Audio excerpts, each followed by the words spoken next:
Hello সবাইকে, আজকে একটা খুবই অত্যন্ত সাধারণ রেসিপি করব এবং সেটার জন্য বরবটিগুলোকে নিয়ে বরবটিগুলোকে ঝিরি ঝিরি করে কাটবো এবং এরপরে আমি একটা বড়লুকি মরিচ মানে ক্যাপসিকাম নিয়ে সেটাকেও ঝিরি ঝিরি ঝিরি ঝিরি ঝিরি ঝিরি করে কাটবো।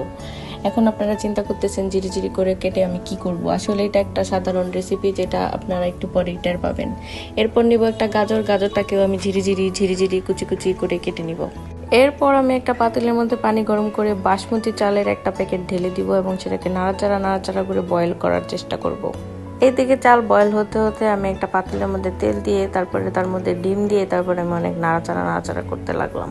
এর মধ্যে অবশ্যই কিছু মশলা এবং কিছু কাঁচামরিচ দিয়ে দিতে হবে এবং আমি এর সাথে যে কুচি কুচি ঝিরি ঝিরি করে কেটেছিলাম সেই সবজিগুলোও দিয়ে দিলাম এবং একটু নাড়াচাড়া করে মিশিয়ে নিলাম। এর মধ্যে আমার চালটা বয়েল হয়ে গিয়েছে, আমি স্ট্রেন করে সুন্দর মতো সবগুলো চাল সবজির সাথে মিশিয়ে দিলাম এবং ভালোভাবে নাড়াচাড়া করে নিলাম। যত নাড়াচাড়া করবেন তত খাবার মজা হবে।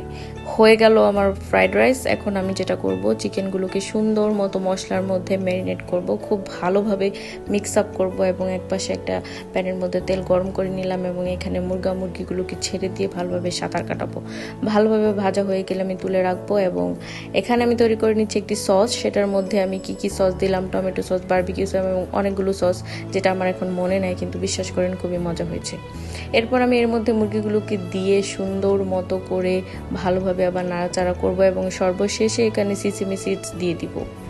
এই দিয়ে দিলাম সিসেমি সিডস। খাবারে তো মজা হয়েছে, ছবি তোলার আগে খাওয়া শেষ, তাই এইটুকু ভিডিও করলাম। ভালো থাকেন, আল্লাহ হাফিজ।